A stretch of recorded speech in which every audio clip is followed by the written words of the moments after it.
set of rules and regulations regarding engine size, car weight, and, of course, engine sophistication.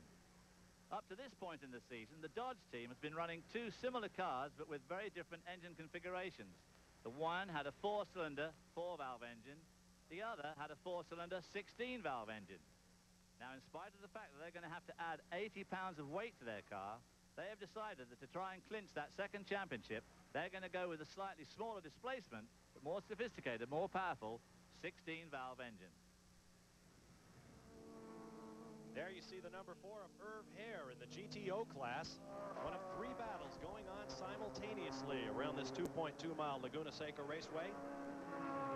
Irv, a great star of the Sports Car Club of America Trans Am ranks, and a 2-time champion in what used to be called IMSA's All-American Challenge Series back in '86 and '87, now known as the GTO division.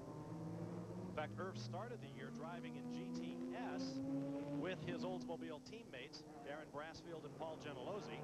They decided to make one of their cars a GTO machine. There is Irv.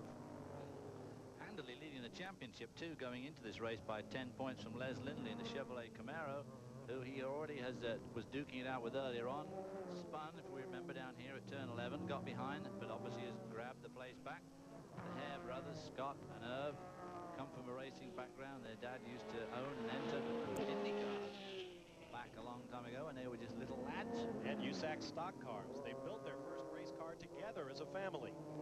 Brother Scott took a 10-year hiatus from the sport before coming back with Oldsmobile to run in some of IMSA's minor league sedan classes. Now he's moved up to GTU, co-driving with Amos Johnson. Scott Hare is unfortunately out of this race. Irv is leading in GTO, and no, that's not a Mirage.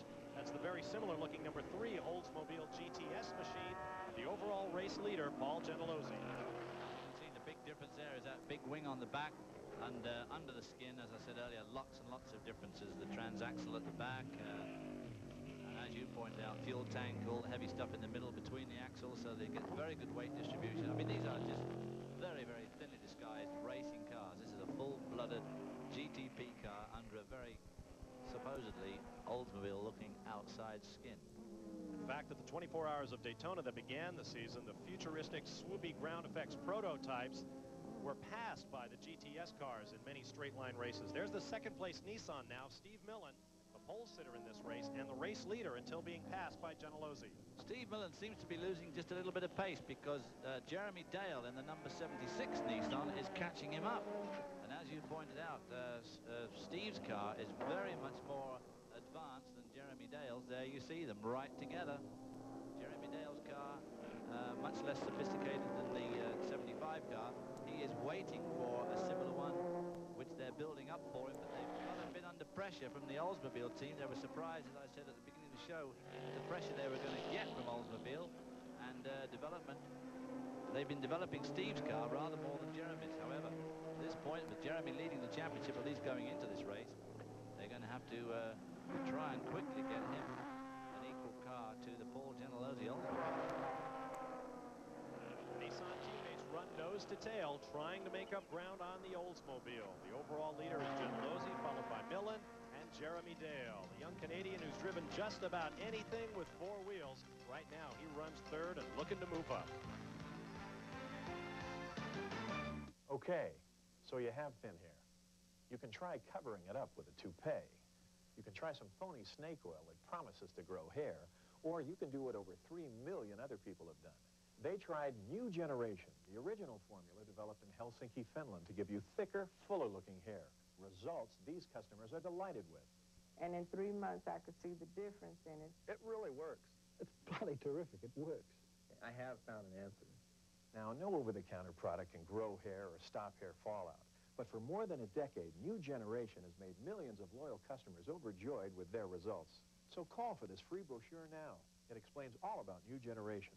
And remember, you must be satisfied with your results or you get your money back.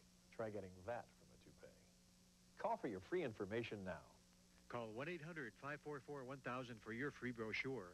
1-800-544-1000. That's 1-800-544-1000. Call now.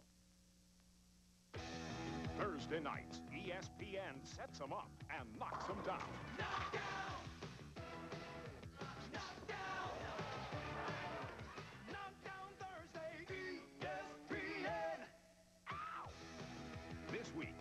on at the PBA Senior Touring Pro Doubles. Then Jazzy Jeff Mayweather slugs it out with knockout artist Todd Foster on Top Rank Boxing.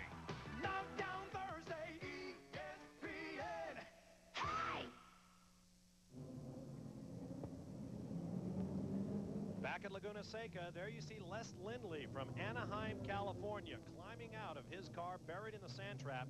Just behind it, you see the GTU car of Scott Hare that was parked there for many laps. And it appears that Les came right off the racetrack and ran into that parked car. Boy, that would be the ultimate embarrassment. Let's take another look here. Boom, loses it going around the turn 5 and loops it off the track.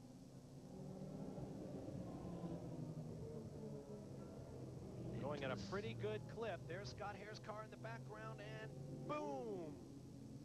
Oh my goodness me, if old oh dear, oh dear. I mean, isn't that just, I mean, talk about luck. One thing to crash, but another to crash like that. Tough well, I break. mean, he just did the same thing that Scott Hare did earlier. Is that 76? I think Jeremy Dale's got around. Jeremy Dale has gotten around his teammate Steve Millen to take over second place overall in the race. The race leader, Paul Gentilozzi, is simply gone. There's the young Canadian, 29 years of age. Steve Millen just maybe having a problem with his car. Could have lost a gear or anything. You know, we don't know what's gone wrong, obviously, until we talked to him afterwards. But right now, Jeremy Dale's on a roll. Is he, in fact, going to be able to go fast enough to try and catch up with Paul Gentilozzi? There is Millen's car. The two of them lapping R.J. Gottlieb. That red Pontiac. You can hear the turbos as they back off for the corners. Hey, see, Jeremy, that's one of the neat things about going IMSA racing. You have so many different mechanical combinations on the track. The turbocharged come by with their turbo wastegates whistling, the big, heavy-footed V8s, the whine of the V6s. It's great fun just to listen to an IMSA race. Yeah, that's true. And, of course, you have got terrific mechanical diversity out there, and there's somewhere for everybody to go. You know, Oldsmobile can run in the big class, they can run in the GTU class, they can run in the GTO if they wish. Everyone's got somewhere to go. Second and third, Nissan trying to protect their lead in the Manufacturers' Championship in the Exxon Supreme Series. Dale and Millen run 1-2, just 8 points apart in points. Paul Gentilozzi is third, though, and he leads the race right now.